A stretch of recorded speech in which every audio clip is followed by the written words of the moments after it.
Oke, untuk membahas mengenai dampak dari cuaca ekstrim dan juga masih terjadinya curah hujan yang cukup tinggi, kami akan mengajak Anda berbincang dengan Guswanto, Deputi Bidang Meteorologi dan BMKG, yang sudah bergabung bersama kami melalui sambungan online. Dan juga kami akan mengajak Anda untuk menyimak laporan rekan kami dari wilayah Jember, ada Sinto Sofiadin. Nah, sebelum ke Pak Guswanto, saya akan menyapa, kami akan mengajak Anda untuk ke Sinto terlebih dahulu. Di Sinto rupanya ada di depan sekolah, salah satu sekolah yang terdampak banjir bandang yang terjadi kemarin. Kita lihat ketebalan lumpurnya juga cukup mengkhawatirkan. Ini yang menyebabkan aktivitas belajar mengajar dihentikan untuk sementara waktu. Sinto, silakan dengan laporan Anda.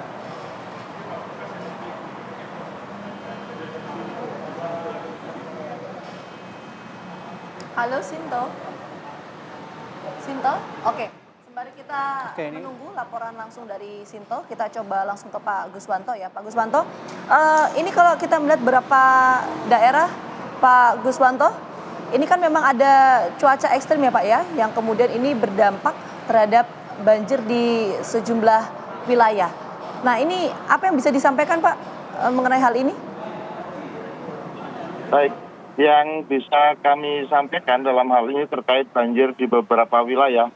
Yang pertama adalah bahwa saat ini masih musim hujan ya. Kemudian ada beberapa fenomena dinamika atmosfer yang aktif. Yang pertama yaitu Madden-Julian Oscillation saat ini itu aktif di benua maritim, artinya di wilayah Indonesia. Kemudian dari pantauan BMKG untuk beberapa periode ini 14 sampai 20 Februari itu beberapa daerah akan mengalami curah hujan yang cukup lebat. Kita juga melihat bahwa ada beberapa fenomena, yaitu yang pertama bibit siklon tropis 91P terpantau di sekitar Teluk Carpentaria, Australia. Ini juga menginduksi adanya daerah low level jet dari Maluku. Kemudian juga kita melihat adanya sirkulasi siklonik yang berada di Samudra Hindia Barat, Sumatera Barat, selatan NTB, Laut Sulawesi, dan Samudra Pasifik. Nah, di samping itu ada beberapa daerah konvergensi lain juga yang memanjang kita dari Sumatera Selatan hingga Lampung, dari Jawa hingga Banten, Jawa Barat, Jawa Tengah hingga Jawa Timur, Bali, dan Nusa Tenggara. Kita juga melihat adanya sirkulasi konvergensi yang ada di Selat Makassar, Sulawesi Selatan, dan Sulawesi Tengah. Nah, dari beberapa kondisi tersebut yang saya sebutkan di atas, itulah yang dapat meningkatkan pertumbuhan awan hujan di sekitar sirkulasi siklonik dan daerah konvergensi. Ini yang menghasilkan curah hujan mulai dari hujan lebat hingga hujan ekstrim. Demikian kira-kira yang bisa saya sampaikan. Oke, sebelum saya bertanya lagi ke Pak Guswanto ya mengenai periode cuaca ekstrim itu, kami akan mengajak Anda untuk kembali bergabung dengan rekan kami, Sinto Sofiadin, yang ada di wilayah Jember, yang akan memberikan informasi mengenai dampak ya akibat banjir bandang yang kemarin menerjang wilayah di Jember ya. Sinto. Ya Bayu, saat ini saya berada di SDN 1 Sempol, di mana SD ini yang terdampak paling parah saat banjir bandang pada Minggu malam. Saat ini ada aktivitas di mana para guru dan relawan dan melakukan pembersihan. Namun pembersihan ini terkendala karena minimnya peralatan seperti air dan peralatan kebersihan. Mereka beberapa kendala ini kita tanyakan kepada Kepala Sekolah Ibu Sri Indah Wimbarti. Ibu, ya, mungkin ada kendala apa selama? Kendalanya ya alat berat.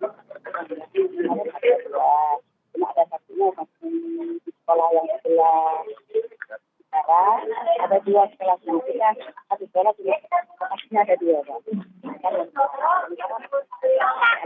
Sekarang ini yang didatangi ada aparat yang ada di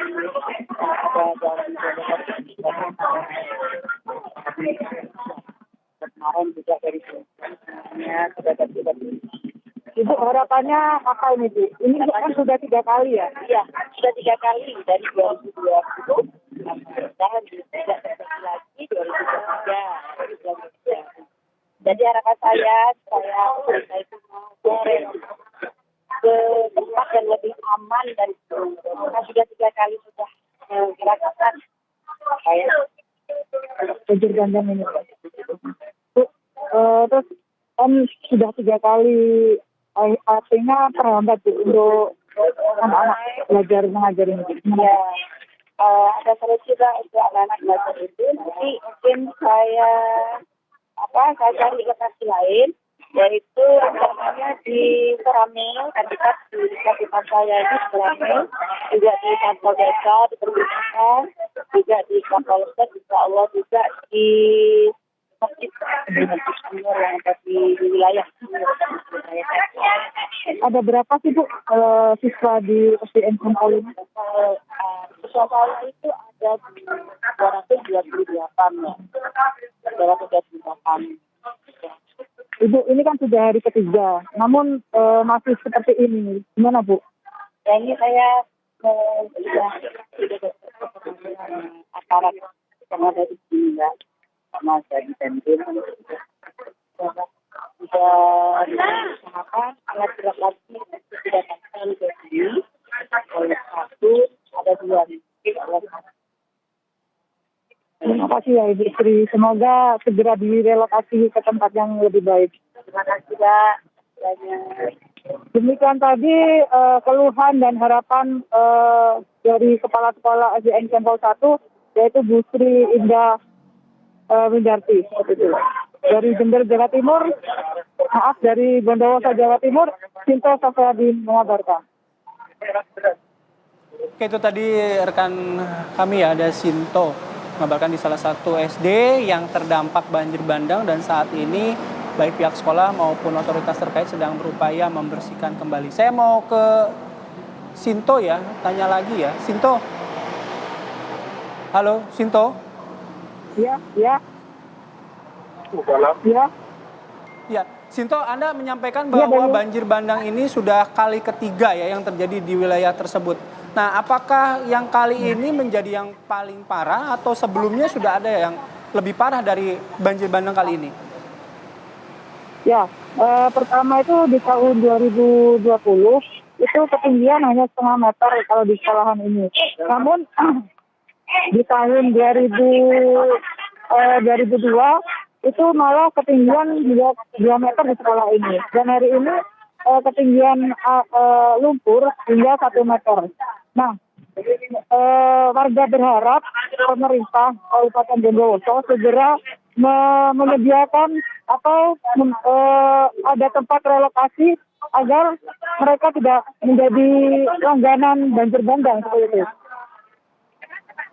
Oke, baik. Terima kasih banyak Sinto mengabarkan langsung dari Bondowoso, Jawa Timur. Saya langsung mau langsung ke Pak Guswanto. Pak Guswanto, tadi rekan kami Sinto mengatakan bahwa ada perbedaan ketinggian banjir ya, yang sebelumnya 50 cm, sekarang ini 1 meter. Untuk ketinggian banjir ini yang berbeda, apakah memang dipengaruhi oleh intensitas hujan yang memang berbeda atau karena daya dukung lingkungannya, Pak?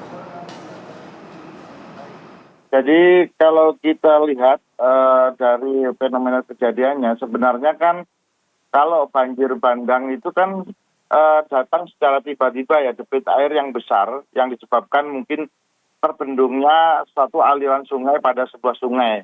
Ya, sedangkan kalau kita lihat secara perakiraan cuaca di BMKG bahwa memang di kota Jember, Bondowoso itu kategorinya hanya waspada, tidak siaga. Dan di sana curah hujan yang terjadi itu adalah lebat hingga sangat lebat. Nah, yang penting di dalam banjir bandang ini yang perlu kita lihat seperti definisi yang saya sampaikan tadi, itu adalah tertahannya sebuah aliran sungai. Nah, kalau kita melihat sebuah aliran sungai, maka ada 2 hal, yaitu hujan yang jatuh seberapa, kemudian bagaimana sungai itu bisa menampung atau tidak.